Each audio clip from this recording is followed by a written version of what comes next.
नमस्कार। YouTube channel India speech पे आपका स्वागत है।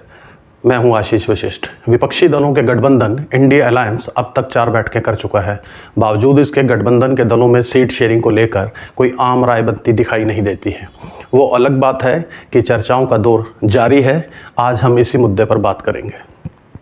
असल में इंडिया अलायंस के बीच सीट शेयरिंग का मसला इतनी आसानी से सुलझ जाएगा ऐसा लगता नहीं है।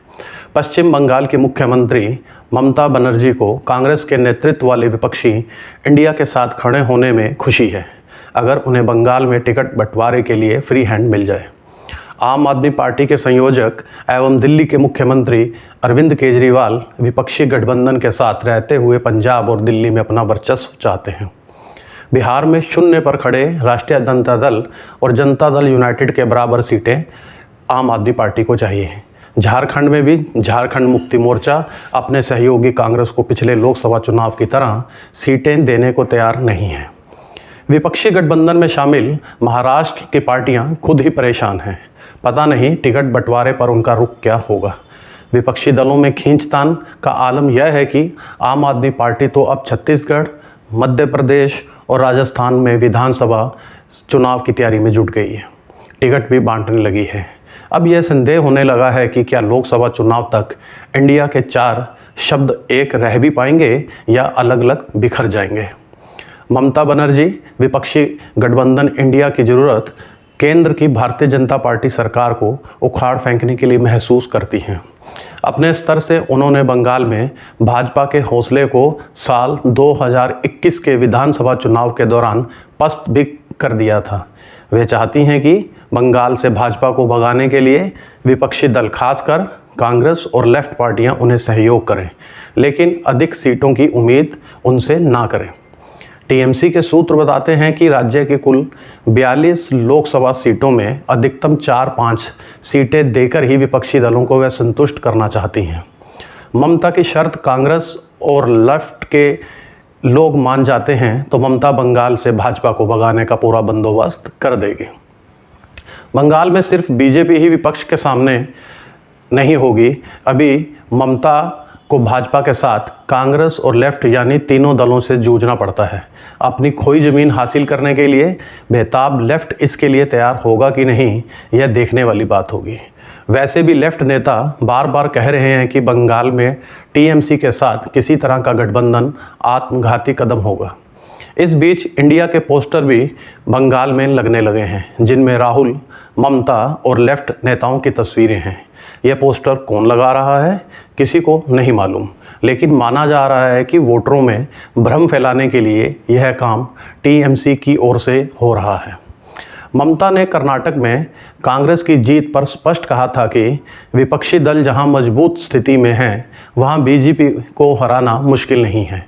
ऐसे राज्यों में विपक्षी दलों को एक साथ बीजेपी का मुकाबला करना चाहिए। उन्होंने ऐसे कुछ राज्यों के नाम भी गिनाए थे।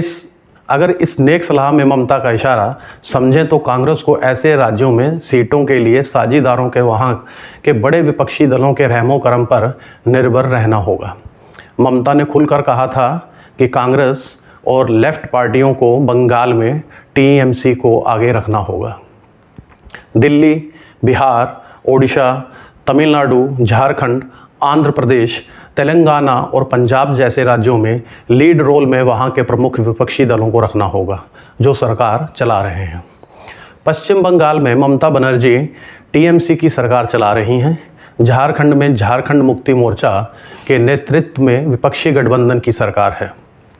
तमिलनाडु में डीएमके विपक्षी गठबंधन की सरकार चला रही है। बिहार में 6 विपक्षी दलों के गठबंधन की सरकार का नीतीश कुमार नेतृत्व कर रहे हैं। दिल्ली और पंजाब में आम आदमी पार्टी की सरकार काम कर रही है। तेलंगाना में टीआरएस नया नाम बीआरएस, ओडिशा में बीजेडी और आंध्र प्रदेश में जगन मोहन रेड्डी की विपक्षी सरकारें हैं, पर अभी तक वे विपक्षी गठबंधन से बाहर हैं। इन राज्यों में क्षेत्रीय दलों को ही प्राथमिकता देनी होगी।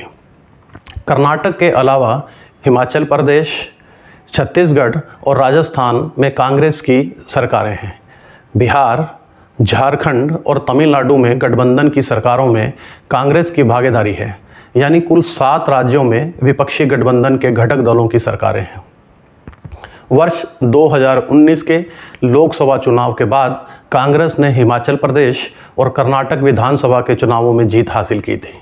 ममता बनर्जी की शर्त अगर कांग्रेस मानती है तो उसे गठबंधन बनाकर चुनाव लड़ने में परेशानी के सिवा कुछ हासिल नहीं होगा। ममता की शर्तों के मुताबिक कांग्रेस को उतनी सीटें मिल पाएंगी जितनी सीटों पर वह चुनाव लड़ना चाहती है। जिन राज्यों में कांग्रेस की सरकारें हैं वहां लोकसभा की कुल सीटों की संख्या 68 है। कांग्रेस ने 350 सीटों पर चुनाव लड़ने का मन बनाया है। राजस्थान में लोकसभा की 25, हिमाचल प्रदेश में 4, छत्तीसगढ़ में 11 और कर्नाटक में 28 सीटें हैं। झारखंड, बिहार और आंध्र प्रदेश में कांग्रेस गठबंधन सरकारों का हिस्सा तो है, लेकिन उल्लेखनीय सीटें न रहने के कारण उसे वहां नेतृत्व कर रहे दलों पर सीटों के लिए याचक की भूमिका में रहना होगा। गठबंधन वाले 3 राज्यों में कांग्रेस को 25 से 50 सीटें दी जा सकती हैं। अगर इन्हें जोड़ लें तो कांग्रेस के हिस्से में लोकसभा चुनाव लड़ने के लिए 150-200 सीटें ही मिलने की उम्मीद है। भाजपा और विपक्षी गठबंधन के लिए यूपी बड़ी चुनौती है। भाजपा की वहां सरकार है। सीएम योगी आदित्यनाथ की प्रतिष्ठा से जुड़ा है वहां का अधिकाधिक सीटें निकालना। उनका यह काम भी आसान होता दिख रहा है। समाजवादी पार्टी से कांग्रेस का गठबंधन होता है तो अखिलेश यादव कितनी सीटें अपने लिए रखेंगे और कितनी कांग्रेस के खाते में जाएंगी, इस पर मंथन होना अभी बाकी है। बता दें, राज्य में 80 लोकसभा सीटें हैं। बीते दिनों जहां राष्ट्रीय लोकदल 12 सीटों पर दावा कर रहा था, तो वहीं कांग्रेस में साल 2009 और साल 2019 लोकसभा चुनाव के प्रदर्शन के आधार पर सीटें मांग रही है। इस बीच चर्चा है कि बहुजन समाज पार्टी की प्रमुख मायावती से प्रियंका लगातार संपर्क में है। अगर मायावती आ गई साथ तो मामला और पेचीदा हो जाएगा। यूपी में सीट शेयरिंग आसान नहीं दिखता। कहने के लिए तो विपक्षी गठबंधन के नेता बार बार कह रहे हैं कि सीटों के बंटवारे में कोई समस्या नहीं आएगी, लेकिन कोऑर्डिनेशन कमेटी की बैठक को लेकर अब तक विपक्षी गठबंधन की 4 बैठकें हो गई हैं, लेकिन सीट शेयरिंग पर कोई बात ही नहीं हो रही। विपक्षी एकता का बिगुल बजाने वाले नीतीश कुमार के इस कारण नाराज होने की बात भी सामने आ रही है। तो इस अंक में इतना ही। अगले अंक में फिर मिलेंगे किसी नए मुद्दे के साथ। तब तक के लिए अनुमति दीजिए। आपसे अनुरोध है कि ये चैनल देखिए, शेयर कीजिए, लाइक कीजिए और सब्सक्राइब कीजिए। नमस्कार।